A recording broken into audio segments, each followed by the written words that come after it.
পরিস্থিতি সৃষ্টি হয়েছিল। সেখানে একটা অরাজক একটা পরিস্থিতি, সেই পরিস্থিতিতে সেনাবাহিনী ডিপ্লয় হয় 5 তারিখ এবং তার পরবর্তী সময়টা আরও একটু ভিন্ন, যেখানে অনেক ধরনের অরাজক পরিস্থিতির সৃষ্টি হয়েছে। বিভিন্ন জায়গায় লুটপাট হয়েছে, অগ্নিসংযোগ হয়েছে। তো সেই পরিপ্রেক্ষিতে সেনাবাহিনী কাজ করে যাচ্ছে।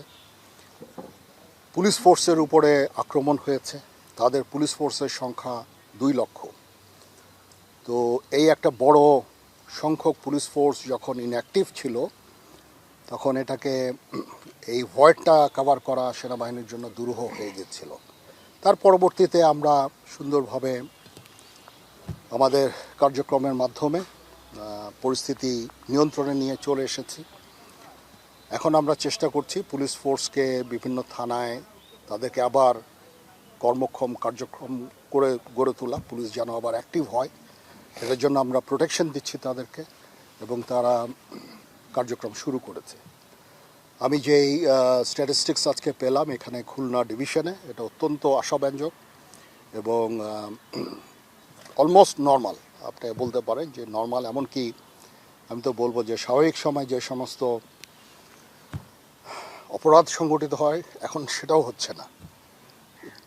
বাট মানে আত্মতুষ্টির কোনো কারণ নাই, আমাদেরকে আরও ভালোভাবে কাজ করতে হবে এবং পুলিশকে আরও সংগঠিত করতে হবে, এবং তাহলে নিশ্চিত যে আমরা আবার একদম স্বাভাবিক অবস্থা আমরা ফেরত যাব। সেই দিকেই আমরা কাজ করে যাচ্ছি, আমরা দিনরাত কাজ করে যাচ্ছি। আমার সেনাবাহিনী সমস্ত ডিভিশনগুলো ডিপ্লয় আছে বাংলাদেশের বিভিন্ন জায়গায়, এবং আমরা ইনশাআল্লাহ খুব শীঘ্রই একেবারে পরিস্থিতি স্বাভাবিক হয়ে যাবে, এবং পুলিশ ফোর্স যখন আবার সুন্দরভাবে তাদের কার্যক্রম শুরু করবে তখন আমরা সেনানিবাসে ফেরত যাব। এই হচ্ছে মোটামুটি বিষয়। এবং আমি আজকে সকালেও চিফ অ্যাডভাইজার মহোদয়ের সাথে আমার দেখা হয়েছে। উনি বিভিন্ন আইন শৃঙ্খলা পরিস্থিতি সম্বন্ধে আমার কাছে ব্রিফ নিলেন। বাংলাদেশে অন্যান্য জায়গায়ও খুব আশাব্যঞ্জক। আমি দেখলাম যে লাস্ট রিপোর্ট পাওয়া পর্যন্ত 90%-এর উপরে সমস্ত থানাগুলো কার্যকলাপ শুরু করেছে, আর ঢাকায় অ্যাবাউট 85% সমস্ত থানাগুলো তাদের কার্যক্রম শুরু করেছে। তো এই পরিস্থিতি আরও উন্নতি হবে। এবং মাইনরিটি একটা ইস্যু ছিল মাইনরিটির ব্যাপারে, তো আমার কাছে সমস্ত রিপোর্ট আমি স্টাডি করে দেখলাম যে সারা বাংলাদেশে মাত্র 30টা মাইনরিটি রিলেটেড অপরাধ সংঘটিত হয়েছে 20টা জেলায়। এর মধ্যে অধিকাংশই হচ্ছে যে লুটপাট, মন্দিরে অগ্নিসংযোগ ইত্যাদি। আর এগুলির মধ্যেও মোস্টলি হচ্ছে যে পলিটিক্যাল রাইভালরি, এটা এই কারণে এগুলো হয়েছে।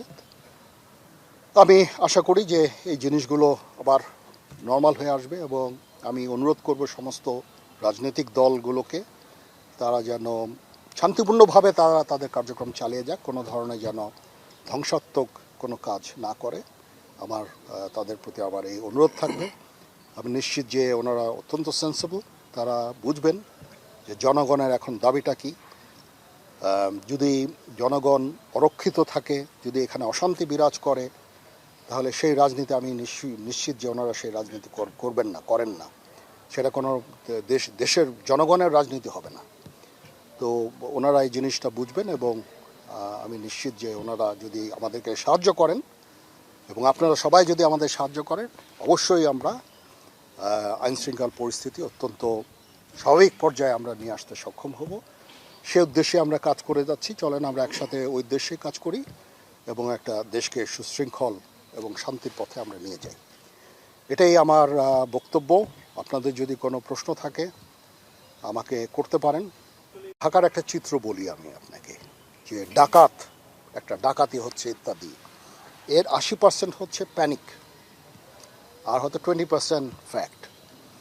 তো এই যে মানুষের মধ্যে হানাহানি, এই জিনিসটা আমি নিশ্চিত যে আস্তে আস্তে এই জিনিসটা কমে আসতেছে, এবং কমে আসলে এই জিনিসগুলো থাকবে না। পলিটিক্যাল রাইভালরি থাকতে পারে, এবং অতীতেও যখন রাজনীতি ছিল তখন এই ধরনের কিছু রাজনৈতিক সংঘর্ষ হয়েছে এই দেশে, যেটা কাম্য না। আমি নিশ্চিত যে আমরা সবাই মিলে এটাকে আবার স্বাভাবিক পর্যায়ে নিয়ে আসতে পারবো। রাজনীতি থাকবে, রাজনীতি থাকতেই হবে, সেখানে মানুষ তাদের কথা বলবে, মিটিং হবে, মিছিল হবে, কিন্তু এটা যেন ধ্বংসাত্মক কোনো পর্যায়ে না যায়, ধ্বংসাত্মক কোনো কার্যকলাপ আমরা চাই না।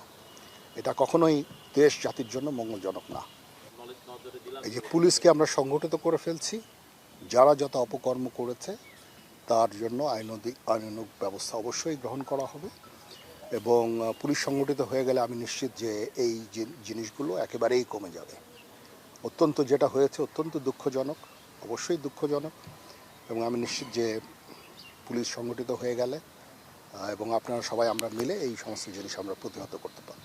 পুলিশ সংগঠিত হয়ে গেলেই তারা তদন্ত করবে এবং তদন্ত সাপেক্ষে আইনানুগ ব্যবস্থা গ্রহণ করা হবে।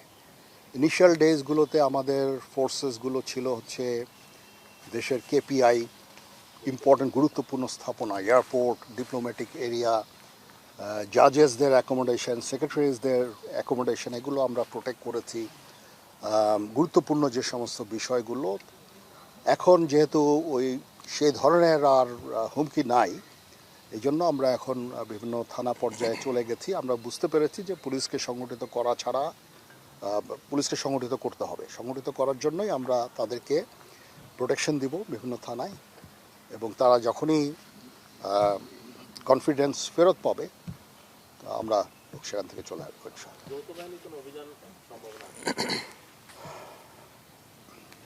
পুলিশ সংগঠিত হয়ে গেলে অবশ্যই, আর আমরা তো করছি, বিজিবি করছে, র্যাব করছে, আর্মি করছে। এখন বিজিবি র্যাবও খুব শিগগিরই তাদের নর্মাল স্বাভাবিক কার্যক্রম শুরু করে ফেলতে পারবে। আর পুলিশ এই সমস্ত যত অপকর্ম হয়েছে, যত অরাজকতা হয়েছে সেটা তদন্ত করবে এবং পদক্ষেপ গ্রহণ করবে। এটা আমি নিশ্চয়ই জনগণের কাম্য এটাই, এবং পুলিশও খুব অবশ্যই এটা চাবে, এবং এটা আমরা করব ইনশাআল্লাহ। আপনারা খালি আমাদের সাহায্য করেন, রাজনৈতিক ব্যক্তিবর্গ, ওনাদের আহ্বান করছি, ওনাদেরকে আমি অনুরোধ করছি, আমরা সবাই মিলে আমরা দেশটাকে স্বাভাবিক পর্যায়ে নিয়ে যাব। এখন আমরা চেষ্টা করছি, ঠিক হবে না, সেটা হলে কখনো এটা সম্ভব না। মানুষকে বুঝতে হবে যে এগুলো করে আমাদের নিজেদেরই ক্ষতি। আপনার প্রেস ক্লাব পুড়িয়ে দিল, কার ক্ষতি হলো? জনগণের ক্ষতি। এই যে আমি একটা জনগণের পয়সায় নির্মাণ কোনো কিছু আমি পুড়িয়ে দিলাম, স্থাপনা ধ্বংস করে দিলাম, এটা কার ক্ষতি? এটা আমাদের ক্ষতি। তো এই জিনিসটা সবাইকে বুঝতে হবে। সবাই ভালো থাকেন। হ্যাঁ, আপনার সাথে কথা বলে ভালো লাগলো। আমি বিভিন্ন ডিভিশন এরিয়াগুলোতে আমি যাব। এখানে খুলনায় এসে তো আমি আমার কাছে ভালো লাগলো যে পরিস্থিতি অনেক স্বাভাবিক হয়ে এসেছে। আমাদের সবাই ব্রিফ করলেন। এখানে দেখলাম যে এখানে ডিভিশনাল কমিশনার ছিলেন, ডিআইজি সাহেব ছিলেন, এবং মেট্রোপলিটনের পুলিশ কমিশনার ছিলেন, নেভি, ডিসি সাহেব, এসপি সাহেব, সবার সাথে কথা বলে আমার কাছে খুব ভালো লাগলো যে আপনাদের এখানে 12টা জেলায় আপনারা খুব ভালো আছেন। পরিস্থিতি অনেকটা স্বাভাবিক, সম্পূর্ণ আমি বলতে চাচ্ছি না, কারণ এখনও এই যে লোকজন বার হচ্ছে, মিছিল করছে বা কিছু করছে, বাট ভেরি গুড সাইন, খুব ভালো একটা সাইন। সবাই ভালো থাকেন। আমরা সবাই মিলে একসাথে কাজ করলে নিশ্চয়ই আমরা একটা ভালো ফলের দিকে যেতে পারবো। আল্লাহ হাফিজ। Thank you.